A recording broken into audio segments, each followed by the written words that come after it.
and welcome to today's webinar on the 7 benefits of purchase-to-pay software. My name is Sarah Novak. I'm a marketing manager at LBMC Technology Solutions, and I'm just going to go over housekeeping items real quick before we get started. Everyone's phone line is muted just to eliminate any background noise. If you experience any kind of difficulties, don't see the screen, or can't hear us, please let me know using the chat panel. I'll be glad to help you.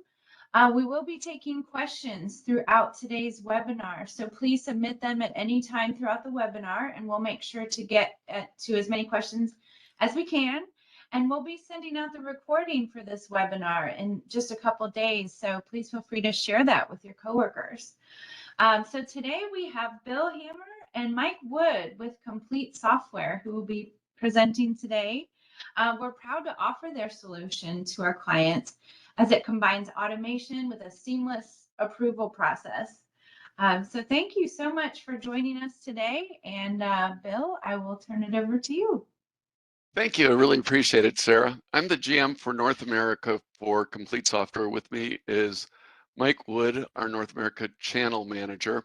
My background is actually mostly in the ERP space. I actually worked for Sage for 11 years. I was pleased to have Mike come aboard, as he's got both an ERP background as well as an AP automation background.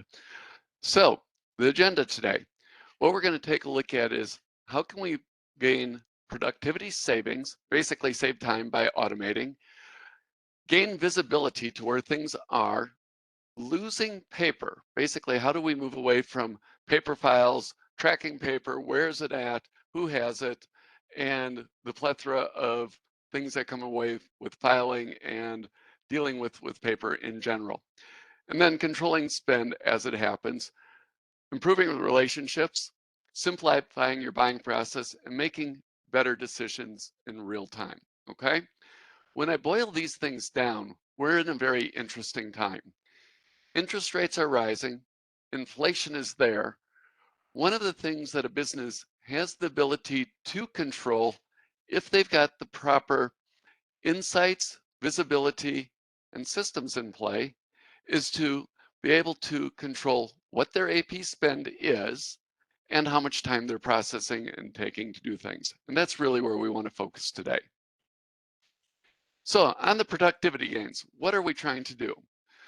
We're trying to walk away from basically manual processes of being able to send an email for somebody to approve something, being able to walk over to someone's desk. SneakerNet is not really a viable option because we're all working from home at least part of the time, and being able to match the processes that you have in place versus having to change the process to match a linear workflow. What do I mean by that? Many times when you try to automate the process of workflows for approvals, it goes into a linear process. It has to go to this person before it goes to this person before it goes to this person, which is fine if you're working in a situation where there's dollar thresholds and it follows that along. However, when it gets into the situation where, boy, I need these 3 people to approve it, and I need all 3 of them regardless of that, I don't want to have to be stuck sending it to one, then sending it to the next, then sending it to the other. It's very inefficient. So by being able to have a multiple simultaneous approval process, I can streamline my productivity.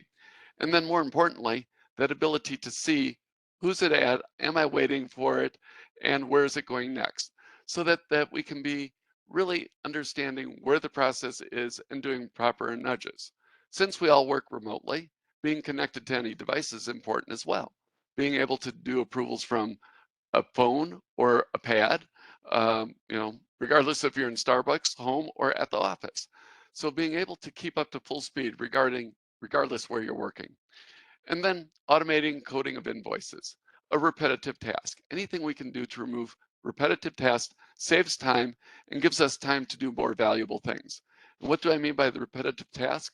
Well, when an invoice comes in, if we know the vendor, we know the line item, we've seen it before, we're going to code it to the same GL code every time. We should be able to automate those things so that we can save those types of time on invoices coming in. Next, we talked about cost savings. One of the things that the iComplete product does is we capture both the header and the line item detail. That then gets populated into a Azure data lake that we can start reporting on AP spend analysis. We can see if two locations are getting the same pricing on the same item. We can track whether individuals are using preferred vendors or not. I'll have a slide a little bit later on in the presentation to show that in a little bit greater detail. But I'd like to focus on the organizations on the slide. GST, relatively large, 35 schools, saved $1 million on food and beverage by doing an analysis of AP spend. It shows that's 5% overall. What it doesn't show is they were spending $6 million on food, now $5 million. Were they able to retain those savings? Well, through the analytics, they decided to go out to a procurement company to negotiate their prices. The first thing a procurement company is going to ask for is the following. Can you get us the last 6 months of your invoices with vendor and line item detail and the prices that you paid so we can analyze it? What organization has time to go back to the paper files to build that out? With iComplete, since we're capturing the header and the line item detail, they simply could export that for that project to take off. On the second one, Food Alert, small company, 5 users. Their savings came in the time savings for the manual processing of their invoices, simply by being able to leverage all the coding of the AP invoices when they came in. And then Kinsley Healthcare, a mid-sized organization, their first project on a procurement side was over 200, or 25K and 200K spend. What I like is the quote at the top. By being able to save time, they could then be able to do more valuable things. And that's what we're after. How do we get the most productivity of value out of our staff? So 100% visibility means real-time view of commitments, accruals, where things are, the speed to delivery, monthly reporting.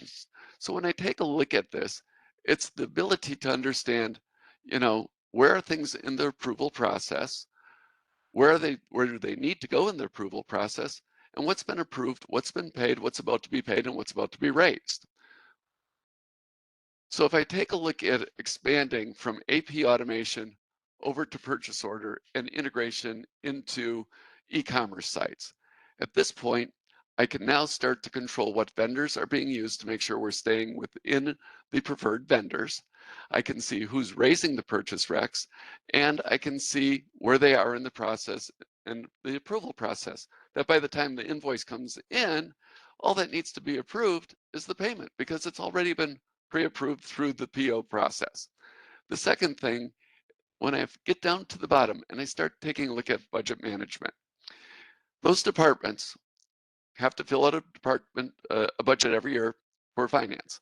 Finance takes that budget, they put it in their budgeting system, which they will start to put together, do amortizations, accruals, etc. on, and that department is left working with a spreadsheet of what's my budget, which is basically a cash basis budget of, how much money do I have per quarter per area that I need to spend on. Well, with iComplete, we can build that budget in iComplete.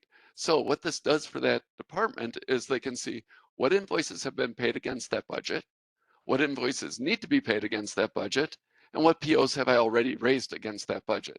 So ongoingly, I can really see how much of my budget is left that I can start to manage my money better.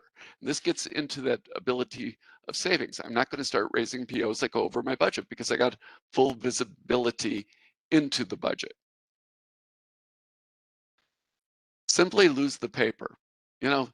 Once I get all this information digitized, that we're now doing digital transformation, every transaction, every invoice is now at my fingertips that I can have easy visibility to it. I am no longer going to a file cabinet to sort things out. So, how much paper do we really use? Take a look at how many filing cabinets you have internally. You'll see how much paper we use. How much storage space and time spent simply getting up, going to the file to either file or look something up. It doesn't sound like a lot, but it is time. I'm not saying we don't need our breaks during the day to do things, but it's simply more efficient if we have the information all accessible to us within our system and the ability to run, reports and pull up actual copies of invoices, so that when I'm in the system, I can see the detail right down to who all approved a invoice, what's all behind it, and all the costs. And then we got environmental impacts, which is always nice. When we move away from paper, we're certainly helping the environment. Purchase to pay delivers real time on every demand committed purchase.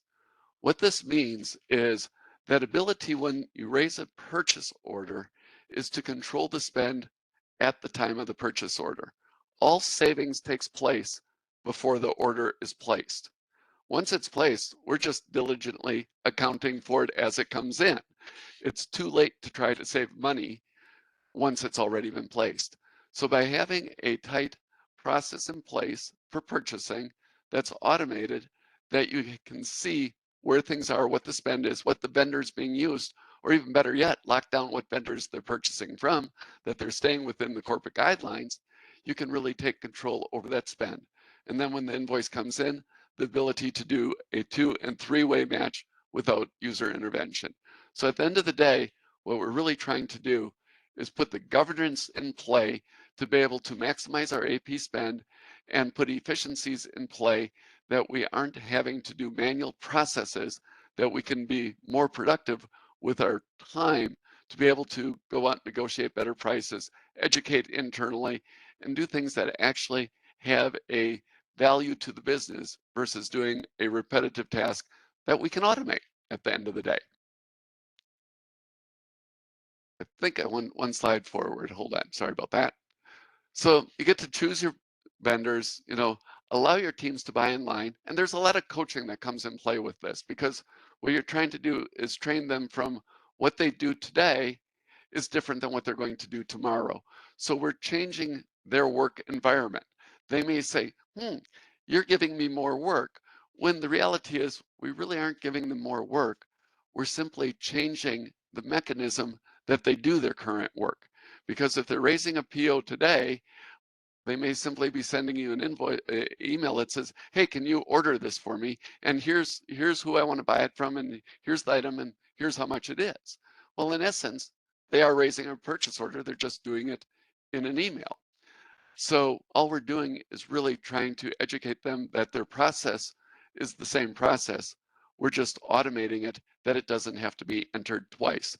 If they raise it as a purchase rec within iComplete, or better yet, they can simply go out to a website, raise what they want, and submit it for approval to be placed, so that you got full tracking of it. They don't need to change a process. They can simply go to the same website they go today and submit it for approval, so that A, you don't have to retype it in another system, B, they don't have to take a screenshot or send you what they would like to order. It's all tied together, and then we get all the reporting around it. So it's complete visibility and complete control around your spend, which improves supplier relationships, because as you start to drill down on this, you may take a look at, why are we using, 70 vendors? And actually, we had a company that was using 120 vendors simply to buy paper. Now, I know we're trying to get away from buying paper, but just a classic example of what you can do when you take a look at that AP spend of, hey, can we shrink down the number of vendors we have, get a better buying price from a vendor because we're now spending more money with them.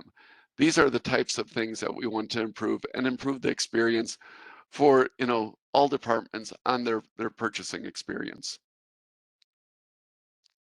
So it's automating each part of the business, going through automating the purchasing, automating the invoice coding when the invoice comes in, and being able to give people the tools they need to be able to be most efficient in their buying decisions, which allows you to review the spend, provide monthly breakdown, departmental breakdown, geographical breakdown, and historical data allows you to really get better decisions for making decisions going forward on how you're doing your AP spend. Earlier in the presentation, I talked about reporting on AP spend because we capture the header and line item detail. This is an example of how we break down the vendors into particular categories, and we can point out the areas where you may potentially save the most money. The reason we can do this is we not only have the AP spend from you, but from all the other customers. Now it's we remove the customer name, so it isn't any particular customer that we can serve up, other than we can serve up your own data to you. But what we get is the average spend down to the vendor and line item for things. And then our relationship with the um, organizations and procurement companies that do reduction projects, they've given us industry standards on what the average spend is in those categories. So you can actually take a look at, you know, this is what the average company is spending on this. This is where we are. Oh, there may be some potential savings. So really, you can take a look at the procurement savings two ways. You can simply look at this data and say, hey, there's some things I want to look at internally that I might be able to sort out where we can save more money, or reduce the number of vendors we're working with and get a better price. Or if you're large enough, you may want to take this out to a procurement agency, much like we did with GST, where they saved $1 million on food on 6 million. So it really depends where you are in your process of how far you want to take this. But the fact that you have ability to get this type of data is bringing tier 1 technology into the tier 2 market, so that you can start to really analyze and take advantage of where your savings may be. And with that, I will now turn it over to Mike for a demo of the iComplete product, so you can see how this works and where you may see some of those savings.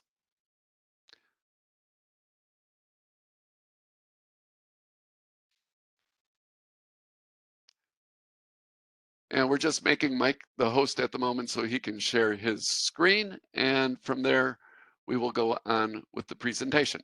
Mike, all yours. Got it. Okay. Just everybody let me know if you can see my screen right now. Yep, we We can see. can. I'm sure. Okay, good, good. So as Bill was saying, one of the things that we want to do is we want to make this process very easy, very streamlined, and we want to basically fit your workflow. I think everybody today has had the problem where they've either lost employees or everybody had to split up and leave the office, those kind of things, and that makes for a lot of difficulties in the accounting department. With the Compleat software, what happens is it helps bring us all together. And I'll show you a couple of things of why it does that. But first, let's go into the system. Here's the main page. This is where when you log into the system, you will see this, okay? And basically, just some quick house cleaning. This is, and it's based on what you see is based on your user privileges. We basically have four types of users. We have a purchaser user, we have an AP clerk user, we have an admin user that gets privileges, to do setups, those kind of things. And then we also have people who do approving. So we have an approver user. So from there, I'm an admin person, so I can see everything. One thing I want to point out real quick is just our transaction credits. For each invoice that the AI processes, doesn't matter how many pages, doesn't matter how many lines it is, doesn't have matter how much attached documentation that the invoice has with it. It's just one transaction credit. And the beauty about our transaction credits is you purchase them however you want to. If you want to purchase 500, have at it. If you want to purchase 1,000, no problem there either. The more you purchase, the cheaper they get, and they last for 3 years. They don't go away. A lot of the competition out there, the problem is they'll sell you transaction credits in buckets. So what that means is let's say you were doing right under 1,000, so they set you up as 1,000, and then now you're doing 1,100 or 1,200. What you're going to have to do is you're going to have to go up to the next tier, and you'll be throwing away credits every month. So if you're only doing, in that example, 1,100, now you go up to the 1,500 tier, you're throwing away 400 credits a month. Let's go into something. If I wanted to create a purchase order, again, I can fit your process completely. If you don't want to do purchase orders, that's fine. If you do want to produce purchase orders, that's also fine. Okay. But if you want to do it manually, here's where I would actually go in and create a purchase order manually. I just hit this button, put in a vendor, and it takes me to the screen. I'm just going to grab somebody real quick. I'm going to say start a purchase, and there we go. It gives me the opportunity to put in a title. Here's the vendor. Like Bill said, what's unique about us, one of the things that's unique about us is we go to line item detail, which a lot of the competition does not. That's something that you really want to ask if you're being given a demo by a competitor. Ask them, do they give you the ability to do GL posting or department posting? And you will find there's a lot of differences out there. So again, I can just set this up, go through, and we have a purchase order. But what I'm going to do is I want to show off what Bill referred to earlier. And what that was is our ability to hook up with an e-commerce website. Anything that you can purchase from a website, we can hook into. For example, I'm going to take Amazon here. Everybody knows that website. And if you note, when I clicked that button, it automatically took me to my business account.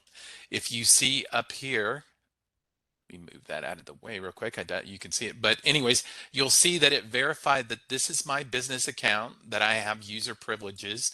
And the beauty about these the websites and the business accounts is that you can do a number of things within that. You can restrict how somebody can purchase something. You can restrict the number of items they can see, all kinds of setups through that. I'm just going to go out here and I'm going to simply order something. Let's say, for example, I need some cabling. Okay. So I'm going to order the cabling. I'm going to add it to my cart. Everything looks exactly the same as when you go in and you order something through Amazon just normally. It gives me the ability to pick a delivery address if I have multiple locations, a ship to address, and then also if I wanted to flip it over to a credit card, I could. Now, when I get here, remember in everybody's website, it always says proceed with purchase. Okay. Well, if you note right here, it says submit for order approval. Once I click that submit for order approval, you'll see that the system will automatically take me back into the Compleat software. It creates the purchase order. Okay. It fills in all of the data. Here's my item, the part number, the description, my unit cost, quantity, sales tax if it's applicable. Here's my GL account, and also a department. So now I can also start budgeting by departments. Okay. And then here's where I would add any kind of existing documentation. If I wanted to put on there like another quote, if I wanted to just tell, the whoever's that, hey, I found this cheaper at Office Depot. Would you like me to start ordering this at Office Depot or Staples? Okay. And then I can easily do that. You can edit your header information. You can change your delivery to, deliver to. You can change a geo posting date. If I want to, let's say, for example, it's the 3rd or 4th of the month and they tell me, nope, this needs to go into May, not June. I can easily do that, okay? And then I can add notes. And right down here, another item we have is what we call pre-fill missing GL, pre-fill missing department codes, pre-fill missing tax codes.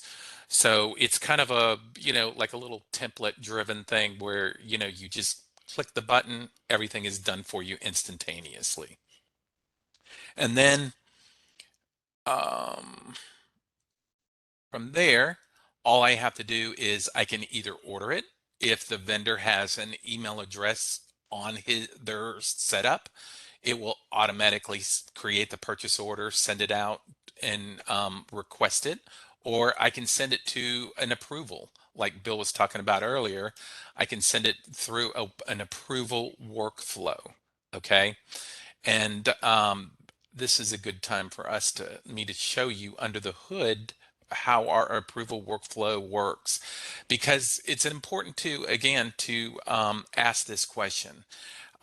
Any AI automation company that you look at, you should always ask this one question if you only ask one question. And that is, can you send an approval request to multiple people at the exact same time? If they can't, what happens there is this. Here I have just a simple approval set up. I say if the invoice is, if the purchase order is over $5,000, then we want to get a second set of eyes on it and get it approved.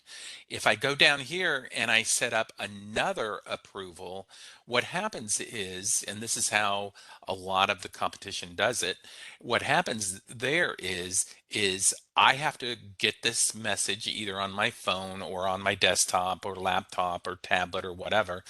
I have to approve it. This whole time, this person does not see that waiting approval message. Once I've approved it, then it goes to the next person. Okay. So what that does is it extends the time it takes to process your purchase orders, and it takes the time to process your invoices if you have your invoices going through an approval system. Where we differ from is we can set up side by side.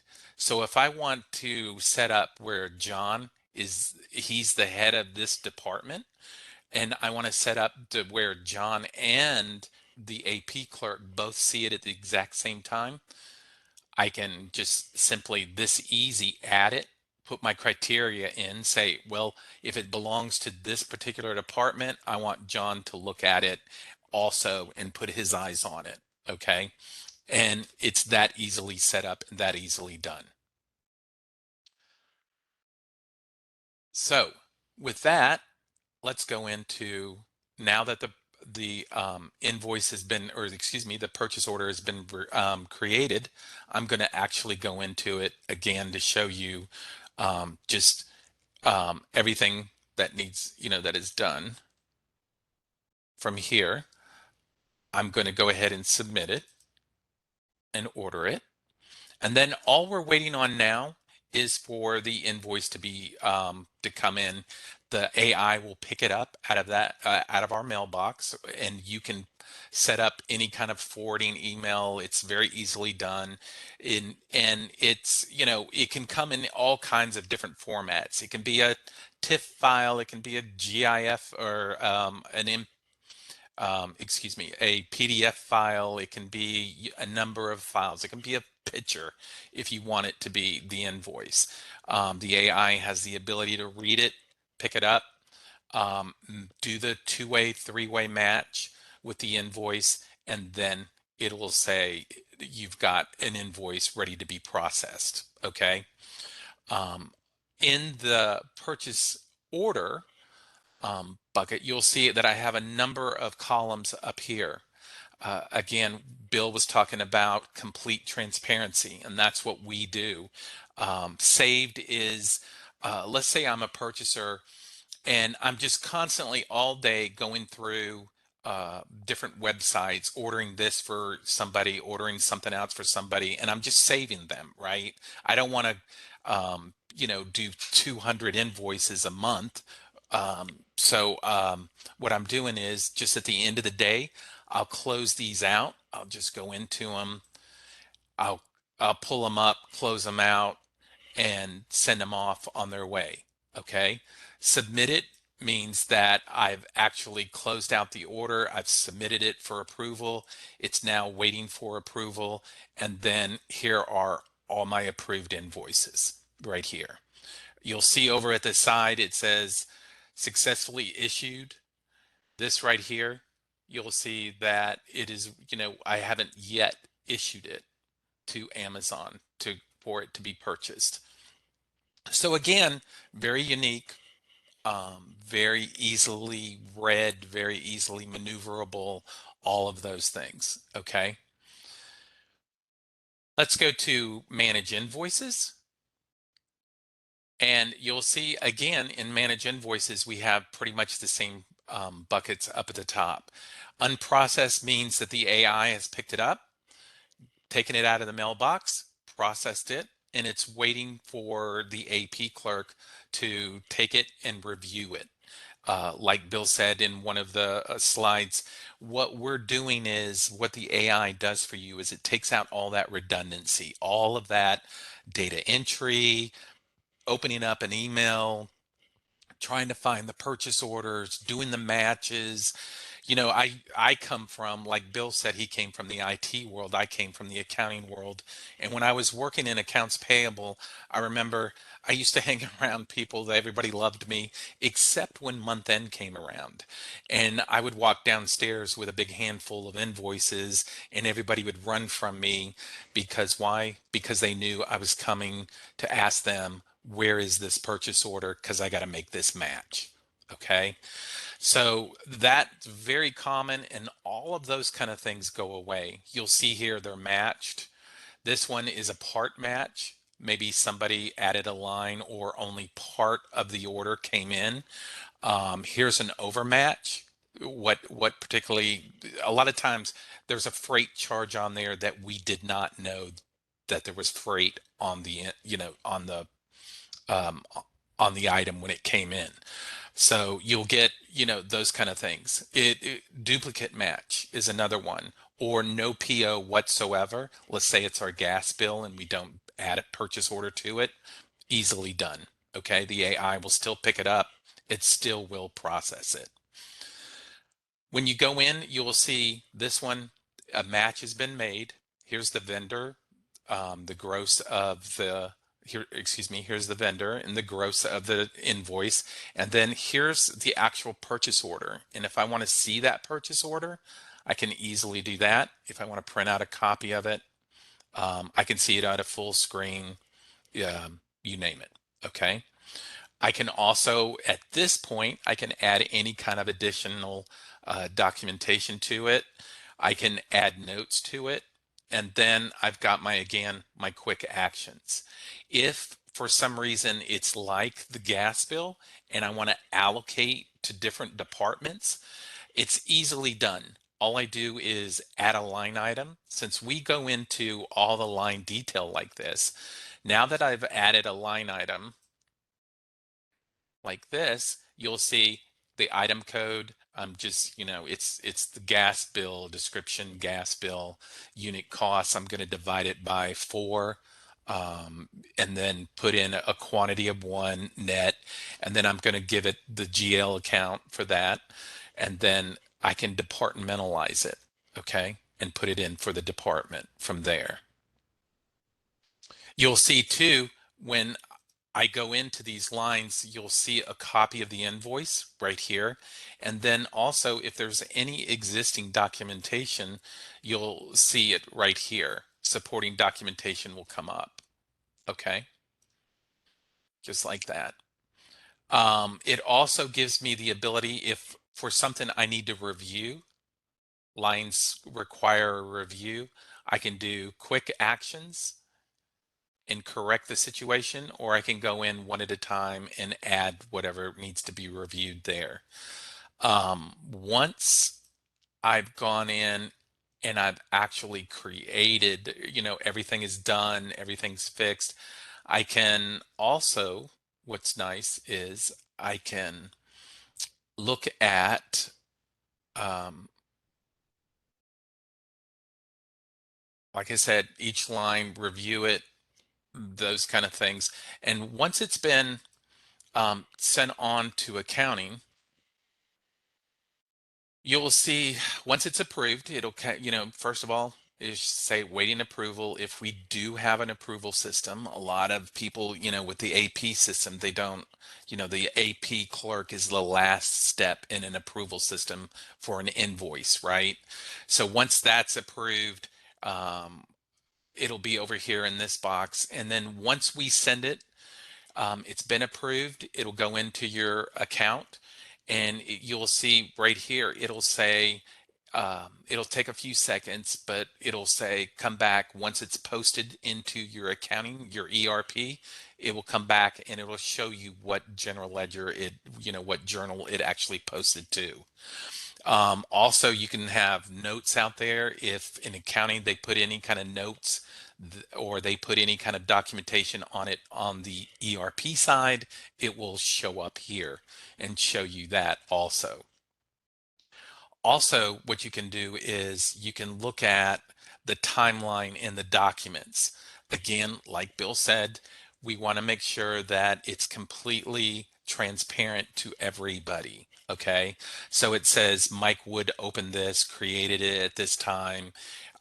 He did it on his Amazon account. This was the net cost, everything. Okay, and it's completely transparent like that. So with that, I wanted to, let me go back to, I don't know if everybody can see, but I'm going to go to this last slide here, and it's basically has my email address on it and my phone number. If you're interested in knowing more about it, please feel free to contact me. I'm not a sales rep, but I'm more than happy to help you. I will give you any kind of, if you want more documentation, if you'd like a private demo, like I said, feel free to ask me.